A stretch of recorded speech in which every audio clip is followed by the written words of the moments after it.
Well, I see people joining.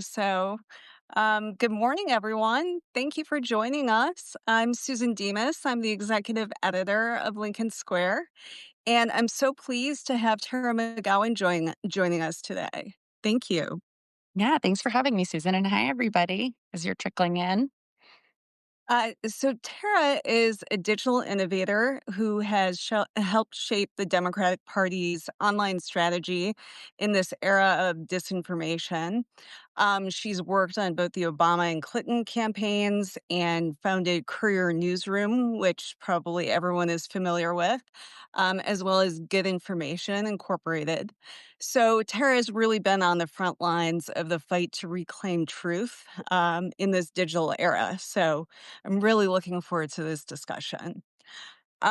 So we saw in the last election that Trump really made inroads with younger voters, especially younger male voters and people of color.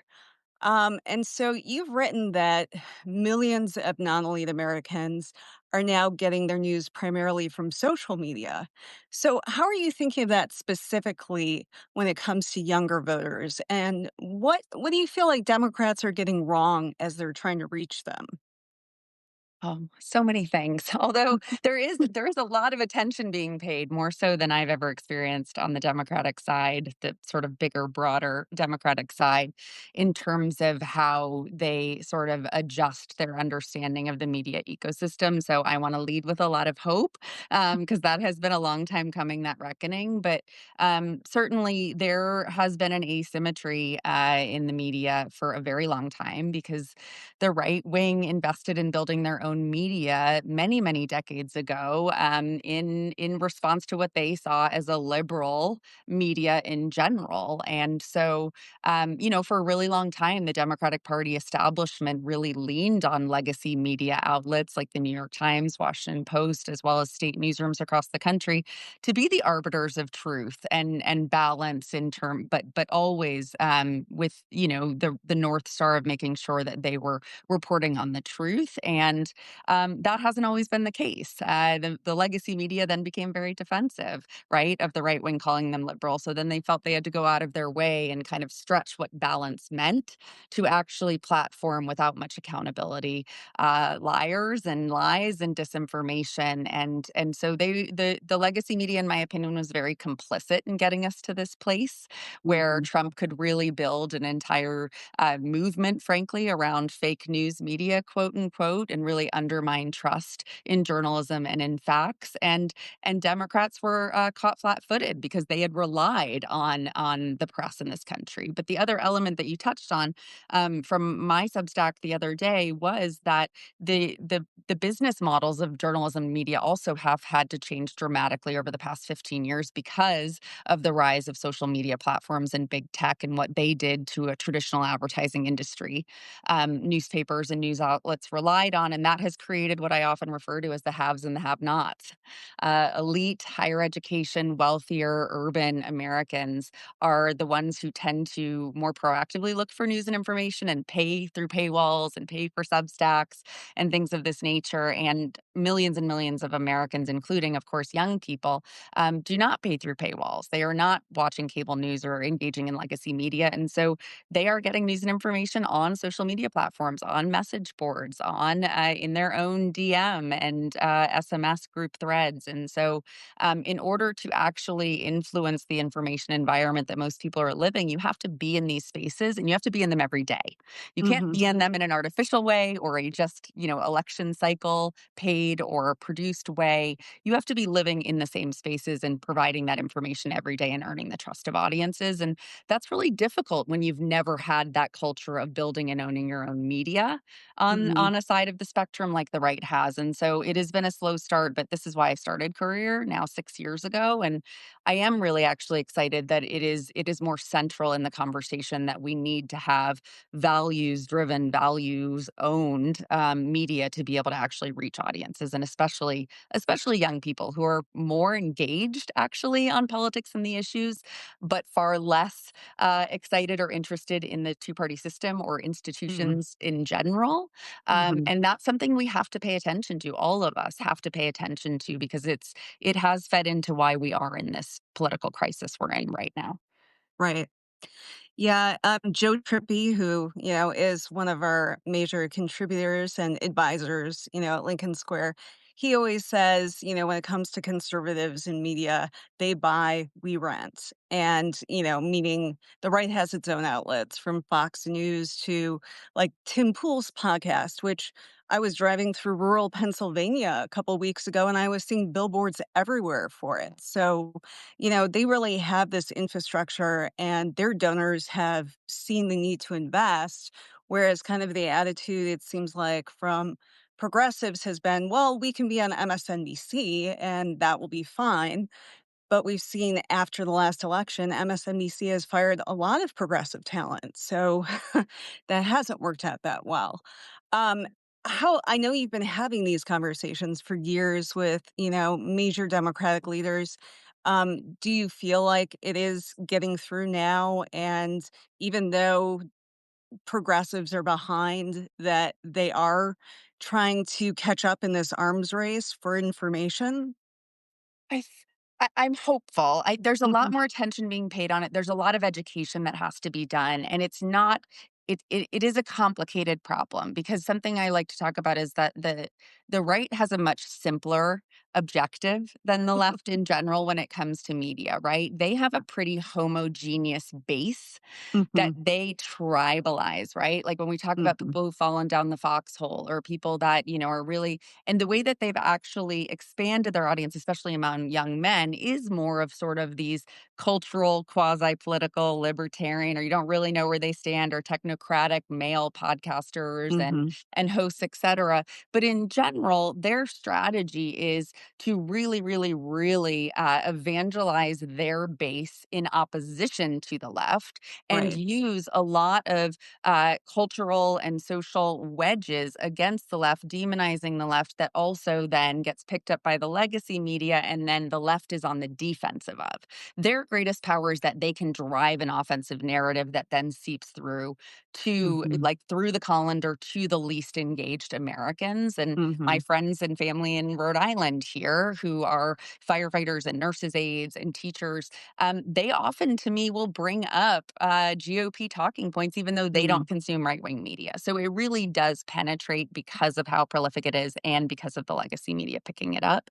And I think what the challenge is on investment in this side is that we don't have the same challenge. We don't have a homogeneous audience, right? If you think about our base, there's a lot of similarities there, and we do have good and really fast growing media for progressives who are engaged and left leaning people that are engaged. Midas Touch has exploded and has a mhm, ton of programming. There's a lot of national creators and influencers like Brian Tyler Cohen and Lee McGowan that are building huge audiences and reach. But the challenge is actually when it comes to elections and winning at the margins, it's no longer about the older white swing voters that, mhm, are still watching broadcast TV some of the time that the Democratic Party is focused so much on. It really is the multiracial base of folks, of communities of color and young people who share progressive values, but are really upset with the party and don't feel like it has really served them or had their backs. And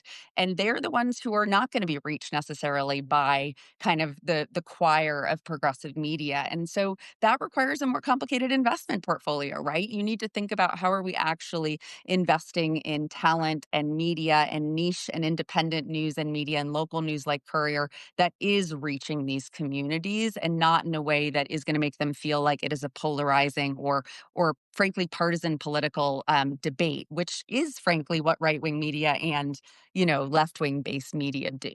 We have to right, actually create an ecosystem that's more niche and more diversified.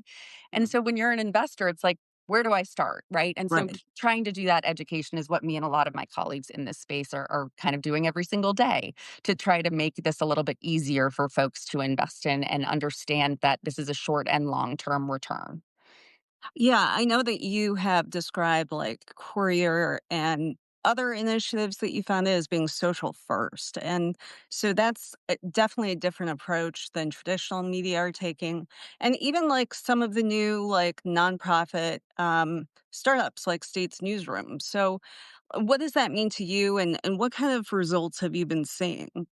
Yeah. So, Courier's model was based on a lot of research and just hands on experience I had running a lot of digital advertising programs on behalf of Democratic and progressive campaigns over the years. And really, it was that this really massive and growing community of people who do want democracy in this country, they do want reproductive rights and freedom, they want a humane immigration policy, they believe climate change is a crisis. But they're not voting regularly or at all.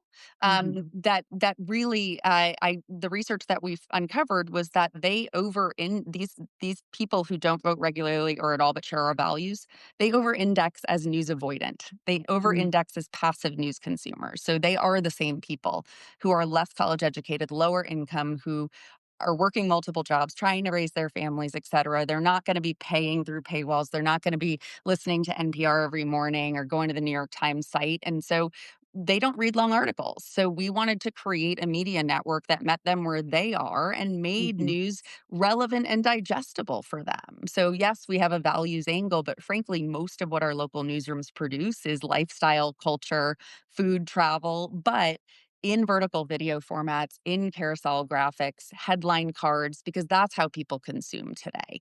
And so, in a lot of ways, it's harder to retrofit a traditional newsroom to operate like the way people consume Right. information today. So I often say it was actually easier to start Courier from scratch and train Mhm. reporters and create this model and then scale it. And now we're in 11 states. And the email newsletter program in particular is, I mean, our open rates are over 50%, retention rate is over 90%, because there's no other free local skimmable or digestible news sources. It's a Mhm. real crisis. And so I don't think Courier can solve it entirely. I want more copycats everywhere.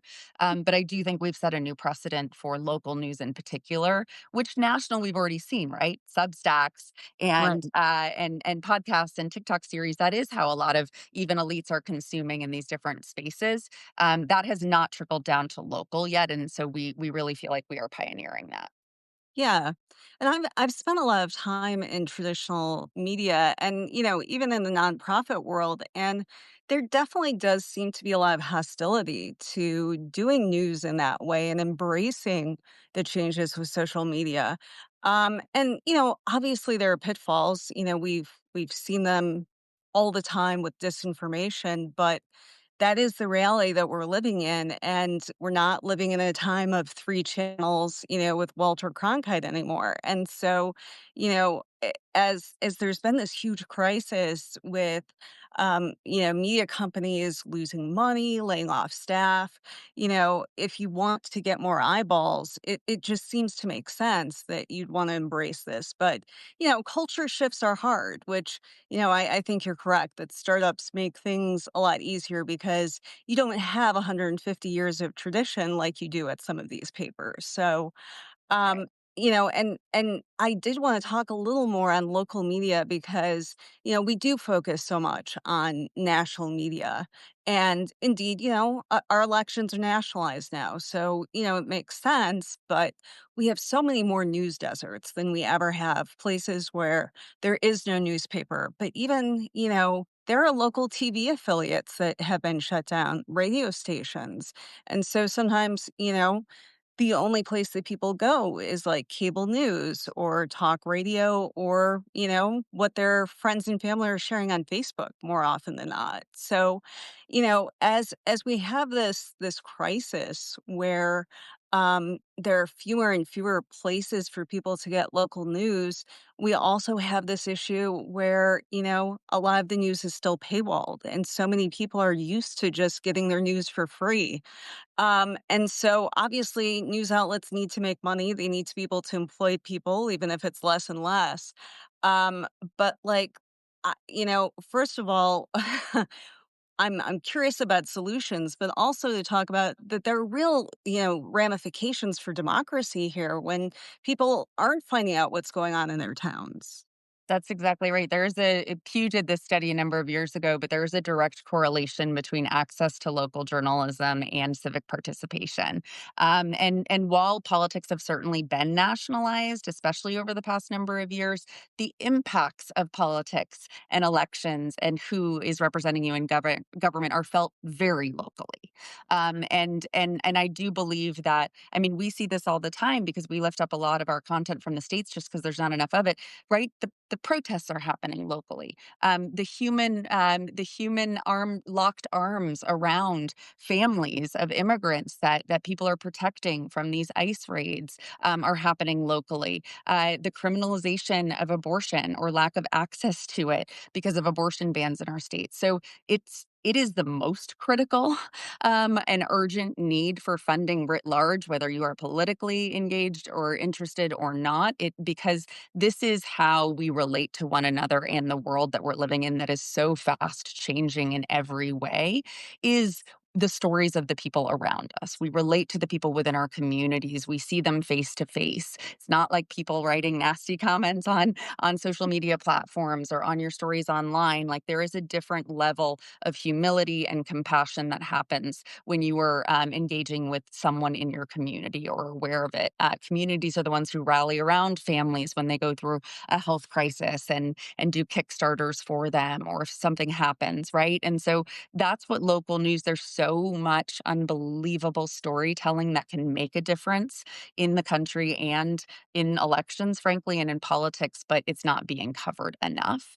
Right. I wish my teams, we have 5 reporters on the ground in each of our states. That's more than some newsrooms, but it's not Oh, nearly yeah. enough. They're all Right. stretched. And so that is such an important investment. But a lot of the foundations and efforts that have popped up to save local news over the past number of years, they are not, to your earlier point, making this transition to understanding that that investment also needs to help these newsrooms actually engage with people where they are and shift Mhm. their reporting away from really long articles or investigative pieces that take a long period of time that are still important, but actually getting the information across and informing the public where they are is the job of journalism.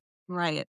Or maybe doing those investigative pieces, but then breaking it down on Yeah, TikTok in yes, bite-sized forms, do a series with it, that's so that you can get some of the information and, drive traffic back to that story, but just exactly. reconceiving things a little bit. That's right. Reporting it is important, but it's not enough. You then actually have to distribute it in a modern way. Right. And, so much of the conversation in journalism seems to be about, rebuilding trust with our audience. And it seems like the knee jerk response is, oh, let's go get more Trump people to, comment on air, instead of, trust is built in communities at the local level. And, you used to know the people who were covering your township board meeting because they lived in your neighborhood. And so, you probably weren't going to, go off on a tirade about the liberal media because it's like, that's just Jack. He's our neighbor. And, I mean, getting back to that more, I think is important, but it is hard to convince, donors to invest in, the local media because they're all in DC or on the coast, but there's so much that's going on in small town Rhode Island or in Michigan where I'm at. And, that's where elections are often determined. So, That's right. it's a push and pull, but I remember reading an article about Barack Obama, and I know you worked on his reelection campaign, and he was saying when he ran for state senate and the U.S. Senate in back in the early 2000s, it was so much easier to reach people in smaller towns. Of course, Illinois is a blue state, but the vast majority of the southern part is small town conservative. And he did very well, with those voters because he went into all those like small TV stations and small radio stations and they were like, "Well, I might not agree with you, but you seem like a nice guy." And they would put you on the air. And now, those stations are shut down and people in the local, barber shop are all watching Fox News and it's just harder to have those conversations. So, it really seems like things have changed quite a bit in the last 10 or 20 years even.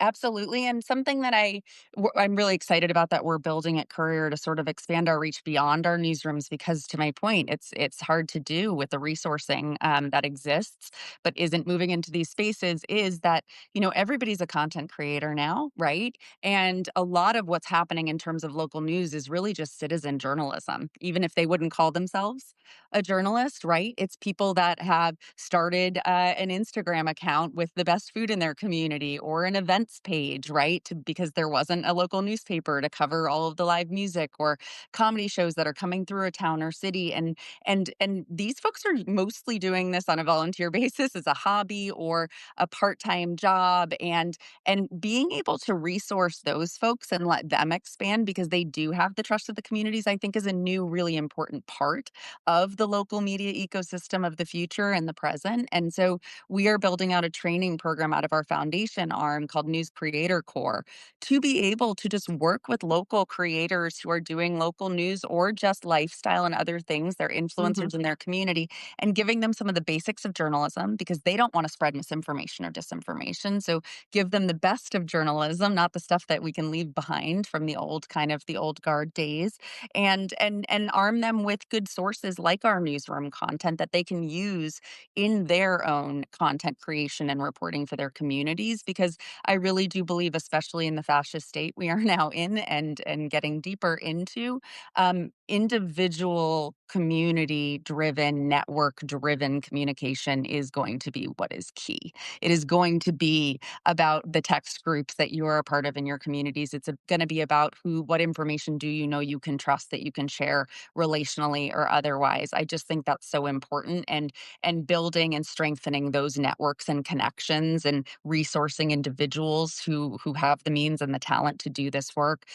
is a piece of the puzzle that shouldn't be left out when there's so much obsession right now over national Mhm. influencers, creators, and podcasts. We actually need to really focus on the grassroots level as well.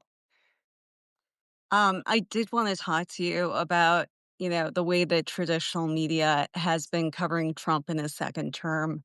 And I will say, as somebody who spent about the last 25 years in political journalism, I've been extremely despondent over so much of the coverage from like softball questions in the White House briefing room, news outlets killing columns that are critical of Trump, and headlines I've seen just this week like downplaying what's going on in LA with tanks rolling in the street. It's like, oh, it's a new response to protests. Not really, if you look at North Korea. But so what's your take on all this? And maybe you're a little more optimistic than I am. Oh, Oh, no. okay. This is deeply, deeply dark and scary because what we know on the surface is that legacy media brands and corporate owned media, like a lot of the news networks, CBS, ABC, NBC, right? They have all bent the knee to the lawsuits and the attacks from the administration. And you referenced Washington Post changing over their opinion section, right, to just be about free market. Whatever Bezos said, what we know to be true is that no media organization or institution that really believes they have anything to lose, whether it's corporate merger deals that Mhm. are before the administration or it's business and finance incentives, they are not willing to piss off this administration. So, the scariest part about the moment that we're in terms of the media and the coverage of the Trump administration is everything we don't know, everything that is not being covered in national political journalism because we know that those conversations are happening because of the capitulation we've seen on the surface. So, what are all of the investigations into this administration that are not being done? Right. All of the reports that we've relied on, when we think about the Pentagon Papers, when we think about everything, right, that actually led to real moments of reckoning and Mhm. and and accountability in this country for corrupt powers, corrupt leaders, etc. they have buckled the knees of those institutions that had the resources and the access to do that kind of coverage. So that's the part that's most scary to me, is everything that we don't know and won't learn because of that relationship. And it is pure corruption, pure and simple. So again, there need to be entities that exist solely for the purpose of accountability of this Mhm. administration and localizing that reporting, like Courier, like Lincoln Square, like Midas, and now this. There's a lot more mission aligned organizations now. They need to be resourced and protected Right. because we will never, ever, ever, ever bow to this administration. But that means that we need to have a lot more flexibility and resources and frankly legal services to be able to keep doing that work, because we know how ruthless and how vindictive this administration is and how aggressive they're being. They are going to cut down PBS and NPR. NPR is my favorite media outlet, my local NPR. So it's a really scary time, and it's why we've got to figure out how we can get more independent journalism funded and scaled. Yeah. And it does give me hope. I mean, there has been a rise in, pro-democracy media like Courier, and Substack has just exploded, even with just journalists who come from the traditional media world and now they're on their own, like Jim Acosta and now Terry Moran, that was the first place he went. And so that's great. But especially, in these times, but we definitely need so much more of it. And so that's why I think conversations like this are so important because um, you know, uh, without this kind of independent media, you'll just see more of those headlines, about, oh, there's this great parade that Trump is throwing for the military, not himself, and I think that's really important that so many of us have been trying to work together as well, because there's a lot of competition in the traditional media world. And, at one point it was, can you put somebody else out of business? Now people are going out of business on their own. But, the way to get through this is to have a united front against fascism. And so I'm glad, there are leaders like you that recognize that. And, at least to me, that's a bright spot of hope. No, and back at you, and so excited to see the growth of Lincoln Square and these other platforms. And you're right, and we need more of them too. Frankly, there's just so much that's to be done and to get this content out. So this is really lovely to be able to have this conversation with you and see you face to face, Susan. And I hope all folks listening, if they're not familiar with Courier, couriernewsroom.com, you can sign up for our Substack, weekly Substack there, or my own on Tara McGowan, but would love to bring more folks into the career funnel and support Lincoln Square's work as well. Great. Well, thank you so much for being here. You've been a great friend to Lincoln Square, and I hope that you'll come back. Absolutely. Thank you so much, Susan. Have a good rest of your week, everybody. Thank you. Thanks.